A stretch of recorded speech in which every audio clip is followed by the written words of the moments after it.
welcome to my YouTube channel, and it's me, your Ate Paz. So ayan, for today's video ay kakarating lang natin from bakasyon tayo. Galing tayo sa biyahe. So ganito pala pagka galing tayo sa biyahe, nakakapagod pero nakaka-excited. Kasi welcome tayong umuwi dahil sa ating mga 4 babies. So yan, abang-abang sila, abang ng abang. Nag-aabang sa ating pagdating, o diba? So first time na nahiwalay sila sa akin ng medyo matagal-tagal. So it's all 5 days akong nahiwalay sa kanila. So ganito yung kanilang mga reactions. So ganyan sila pagka nawalay ako sa kanila. So yun, first time kasi kadalasan 2 days, 1 day, yun. Ngayon is 5 days akong nahiwalay sa kanila, kaya ganyan yung kanilang mga reaction. Super excited. Excited din naman ako as a 4 mom kasi first time ko nga silang iniwan ng matagal-tagal. Kaya eto, pagdating ko, hindi pa nga ako nakapasok ng bahay, talagang kembot na yung aking mga alaga. So, 'di ba, mga 4 moms, relate kayo diyan. So, sa mga hindi 4 moms, ewan ko lang. Kaya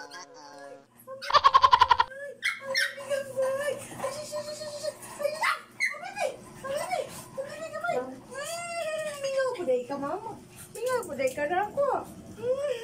Pagpalpag siya, hindi nga, buday siya na ako.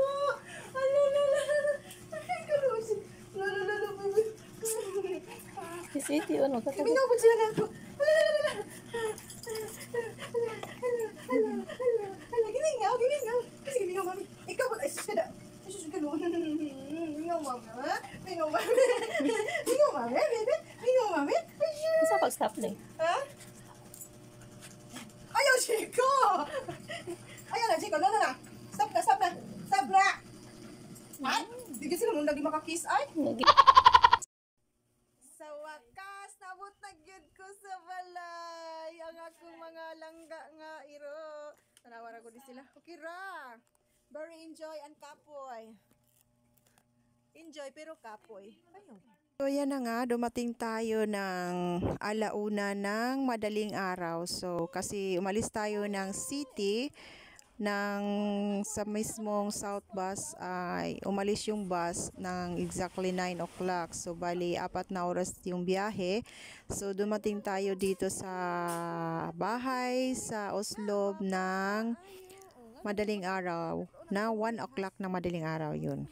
So kahit na nga antok na tayo, but still kailangan nating pansinin muna yung ating mga 4 babies kasi alam mo naman miss na miss tayo niyan kasi hindi naman pwede natin silang balewalain kasi talagang nag-aabang sila sa aking pagdating. So di naman pwede na pagdating ko ay hindi ko sila papansinin. So kahit na nga inaantok ako, kailangan ko talaga silang pansinin para naman sila masiyahan, o di ba? Para naman yung tao yung mga aso. Hindi yan sila hindi mo big sabihin na mga hayop yan, kahit mga animals yan ay may puso din sila, o di ba? May puso. Ganyan. So may din sila, may mga damdamin, kaya kailangan din sila ng comfort and hindi pwede na baliwalain kasi so kailangan talaga natin silang pansinin. So kahit na nga antok na tayo, so 1:20 na ng madaling araw, so still fighting pa rin tayo para sa ating mga 4 babies, o diba? Ganyan tayo mga 4 moms. So yan, ito lang yung dala-dala ko kasi yung ibang dala ko ay nandun pa sa aking pamangkin. So mayroon akong dalang pagkain, kaya yung isa ay nakaabang na sa pagkain. Ayun, nasa kusina kasi kumakain doon si Mami Ann ng burger. So inaabangan kanyan siya. mahilig sa pagkain. So, papakainin natin sila ng ating daladalang pagkain para naman talagang feel nila na mayroon akong dala sa kanila, mayroon na love ko sila. O, tingnan mo tong isa, na siya, napaka-OA. Siya yung pinaka-OA kong alaga. O, 'di ba? Ganyan siya. Napakapapansinin. Lagi yang magpapansin. Ganyan yung ginagawa niya sa akin. Pagka tuwing darating ako, ganyan yung kanyang ginagawa.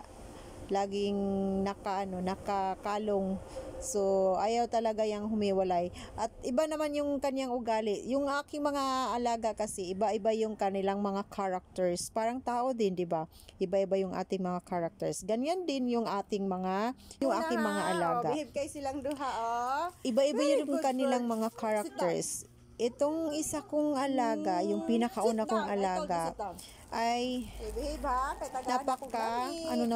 napakasilusa. Kasi kapag ka may ibang lalapit sa akin, para pa siyang nagsasalo. So parang ayaw niya na may ibang lalapit sa akin. Ganyan siya. Napaka-OA nga naman. Kaya yan, tinano, ayaw niyang lumapit na sumabay sa mga iba niyang mga kasama. Gusto niya talaga na siya yung talagang pinapansin. So ganyan yan siya. So iba yung kanilang characters. Ito namang isa, napaka-friendly niyan. Tapos yung isa naman, yung pinakamaliit ang pinakamakulit. So pinakamaliit, pinakamakulit. Ganyan. So ayan, ito na, pinapakain ko sila ng burger. So, burger lang naman yung dala-dala ko. Kaya, yun ang pinapakain ko sila. Hindi naman sila sa pagkain. Kaya lang, wala naman akong ibang dala-dalang pagkain. So, ito na lang yung ibibigay ko sa kanila kaysa wala akong maibigay. Kasi naghihintay sila sa akin. So, excited sila every time na darating ako, every time na aalis ako pag uwi ko. Mayroon kasi akong dala-dala na pagkain para sa kanila kahit konti lang. So, ngayon, ito lang yung dala ko na pagkain. Kaya, ito na lang yung ibibigay ko sa kanila. Okay lang din naman yung burger. Wala namang, hindi naman siguro nakakasama yun sa kanila. Kasi, burger lang naman yun, di ba? Beef lang yun. Tapos, bread. Tapos, inaalis ko na lang yung cheese. Kasi, hindi ko hindi ko na binibigay sa kanila yung cheese, inaalis ko na lang. So, yan, enjoy na enjoy ang aking mga 4 babies sa kanilang pagkain, o, diba? Nasiyahan sila sa aking pasalubong. Stay muna. Down. Okay. No, baby, no. Ayo, bad man na. Dili away.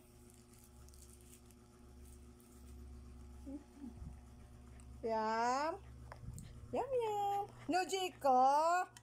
Ay, bad boy man si Jeko, oy. Kung ganahan niya, magsigig pa sa way man. Ay, okay, kaya niya ako. Stay muna. Stay muna, bebe. Jeko, no. Isa. Stay dito, stay down. Sit down. Okay, go. Let's come here.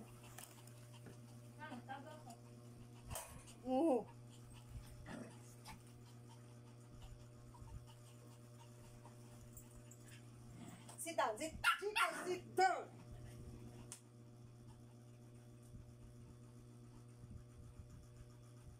Chico. Ate. Ani. Okay lang ba na cheese? Hi!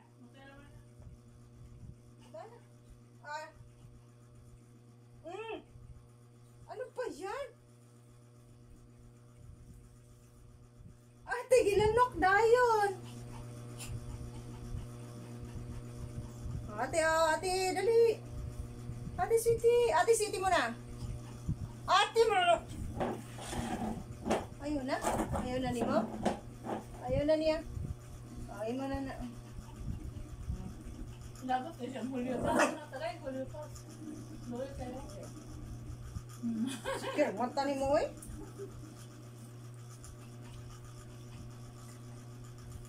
Dapat is waiting. Inundaan is waiting.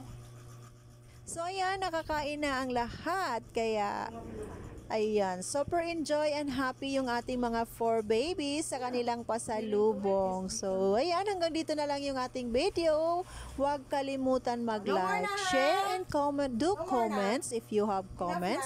And then, subscribe nyo na yung aking YouTube channel para magiging updated kayo sa mga bagong videos ko. Bye-bye and thank you for watching. See you on my next video. I love you all. Thank Bye. you! Busog. Salamat, Pas. Pa. Thank you, Day. Zero sinasa yung nanay.